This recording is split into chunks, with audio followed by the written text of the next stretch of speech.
The world of Fable 2 is quite small. There's 13 regions, and only 6 of those regions are towns with a thriving population.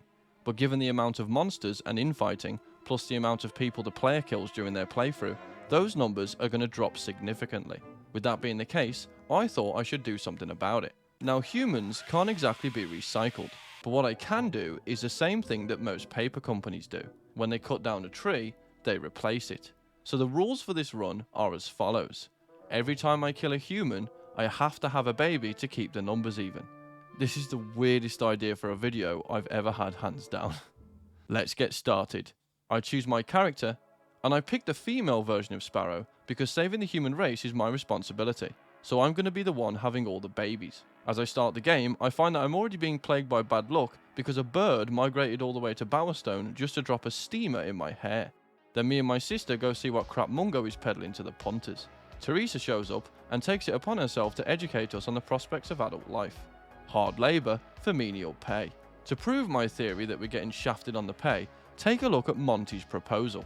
We're getting paid 1 gold piece to deliver this bloody thing, but its base value is 5 gold pieces. Unfortunately, there's no union for child labour, so we have to grin and bear it. We get our picture taken, save a dog from this window licker, kill some beetles, help a guard with his warrants, and play matchmaker. Then after we buy the music box of all our hard-earned gold, we make a wish, then we get escorted to Lord Lucian. He shoots my sister, I get blasted out of a window,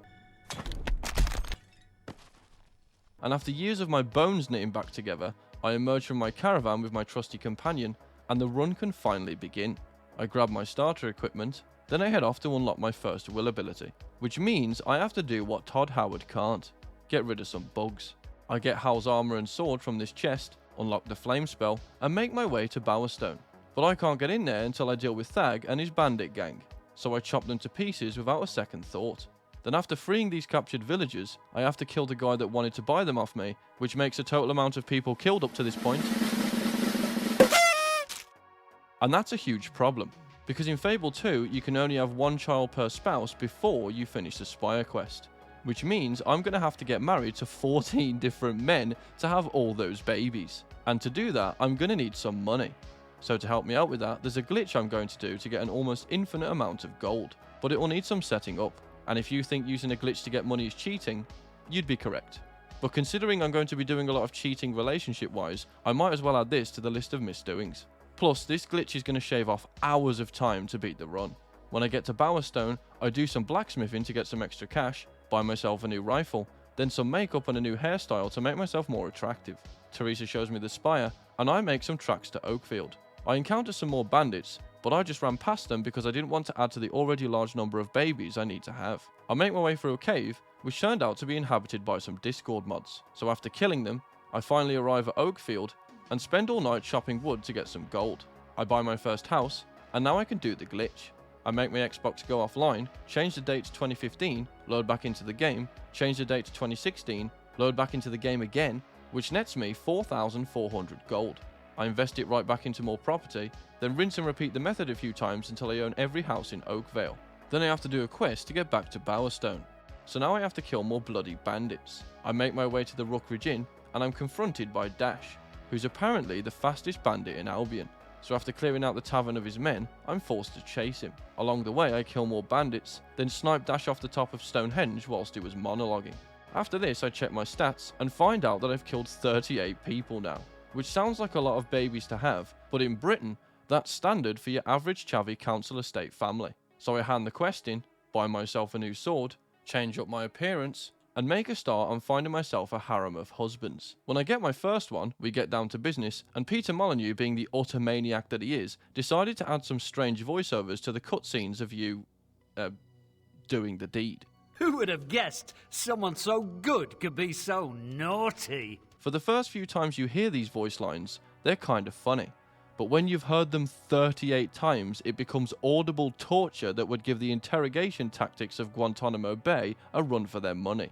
Eventually, after many marriages and divorces, which also count as being widowed for some reason, I ran out of houses. What do you mean? How long I'm do you her think I'm husband, going to follow you that around? double-crossing Goodbye. hussy. But I came up with a plan.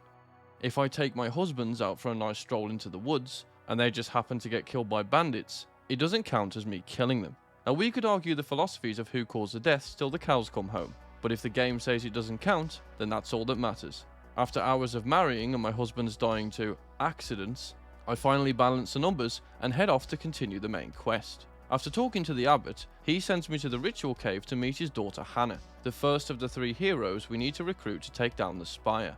I help her fill up a jug with water, whilst also protecting her from hollow men.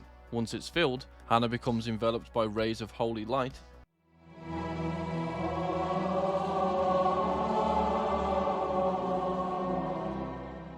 Then one of the monks bursts in and tells us that Hannah's dad has become a statistic. We rush off to the temple, and I arrive to Hannah smashing the killer's head like a melon.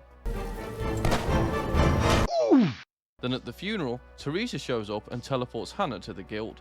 I decide to dress like a pirate, then go and meet up with them. Teresa tells me that I need to head to Brightwood Tower to find Garfield. Before I do though, I head to the Temple of Light to donate some gold to get the rising sun. Then head to Brightwood Tower. When I get there, I have my first encounter with some spire guards. At this point, I decided to use the Raise Dead spell alongside my sword and gun, as I've never used it before, and I discovered something interesting.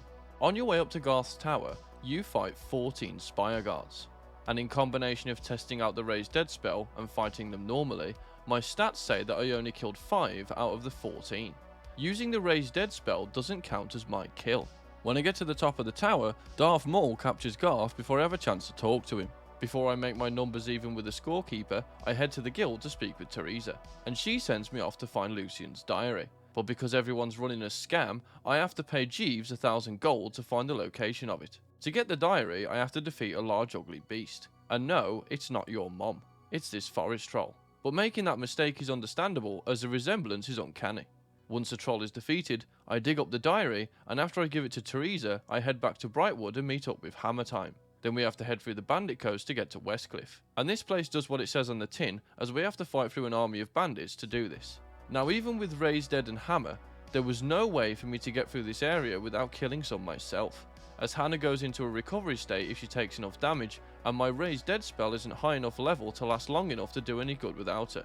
We cut down all the bandits, but our plight doesn't end there, because when we get to Westcliff, we get ambushed by some furries, but unlike their cringe counterparts, these ones have a nasty bite. But despite the lore of Fable making out like Balverines are a force to be reckoned with, they go down like pussies after 3 flourish attacks. Eventually we come across a woman claiming that her husband has been killed and that she needs escorting, which is totally not a scam. Now on a regular playthrough, I just shoot her in the face and be done with it, but I don't want to add to the already growing number of people I need to replace, so we allow her to come with us. She leads us to an old temple, and what a surprise, it turns out to be a trap she orchestrated. And she's also a furry. Once we got them all, Hammer uses her tree trunk arms to help us escape.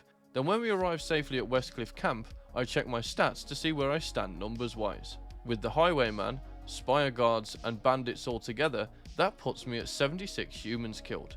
And the current amount of children still sits at 38. So I've got some work to do before I enter the Crucible. After many hours of getting married, making more babies, and getting rid of the clutter, I finally balance the scales and make preparations for the Crucible. I level up my Raise Dead spell, buy a new sword, invest 5,000 gold to Barnum's project, and head into the fray. The first few rounds were a piece of piss, as it was just some beetles, hobs, and hollow men. But when I get to round 5, I have to apply a new tactic, as I'm going to be fighting 2 rounds of bandits. And I only just got my stats even, and didn't want to spend another couple of hours sorting them out again before I head to the Spire. The first round, I could only use the Raise Dead spell to do damage, and the amount of time it took to do this rotted my brain, as I just had to stand there spamming the spell. The second round went a lot quicker, because when I used the Raise Dead spell, the enemies would conveniently run over to the friendly phantoms I spawned, allowing me to stand on these pressure pads, causing them to fall into the void below in an agonizing ball of fire. The next stop is Balverine Town, and the population is about to be annihilated. After this, I take down a rock troll, taunt the audience, then Hammer escorts me to the ship that will take me to the Spire. Before we set sail, everyone in Westcliff decides to come and see me off, I say goodbye to my dog, then I leave for darker pastures. The first part of the Spire quest involves a lot of walk here, stand there type of stuff, whilst waiting for Garfield to build up enough will to escape.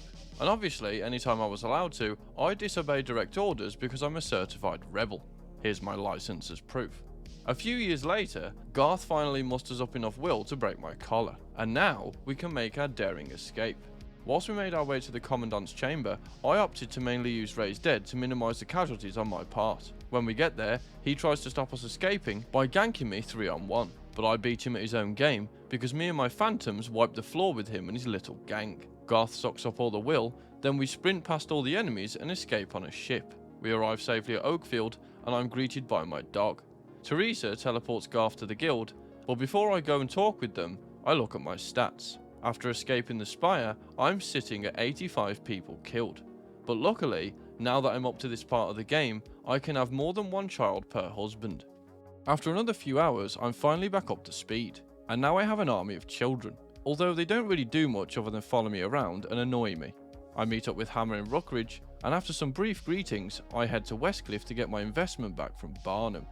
The world is my bivalve mollusk. Good farewellizations to you.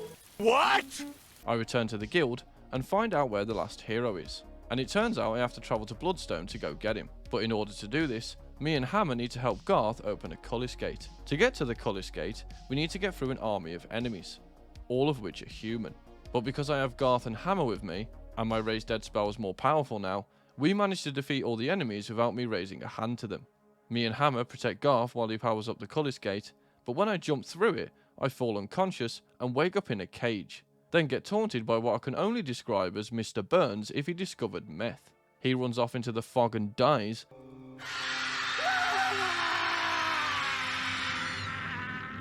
Then my dog saves me from the cage. I've not mentioned this yet, but this dog is amazing. He deserves a medal. I make my way through the ruins of Oakvale and get attacked by a Karen. Like most Karens, her bark is worse than her bite and she goes down fairly easily. I carve a path through some hollow men, another Karen, then I shoot this troll to death while he was distracted by some enemies. When I finally arrive at Bloodstone, I try to recruit Stephen Fry to our cause, but he just sends me to a dark dreary temple to do his dirty work, which involves someone having their remaining years of life taken and passed over to Mr. Fry. Normally, I would let this woman get her age drained instead of me, but I was in a particularly good mood during this run, so I took her place instead, and now I look like Dante from Devil May Cry. When I report back to the French Fry, it turns out he double-crossed me and sold me out to Lucien, but then it turns into a quadruple crossing as Lucien then betrays him. So we escape through some tunnels, I run past all the enemies, meet up with Hammer and Garth on the beach, then work together to take down a Great Shard.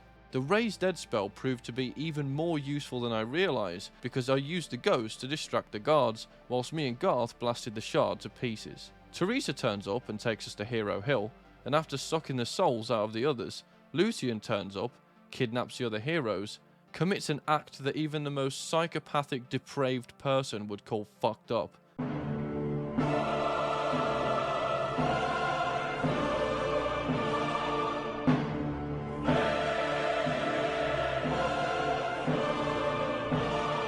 Then shoots me in the face. Now this just got personal.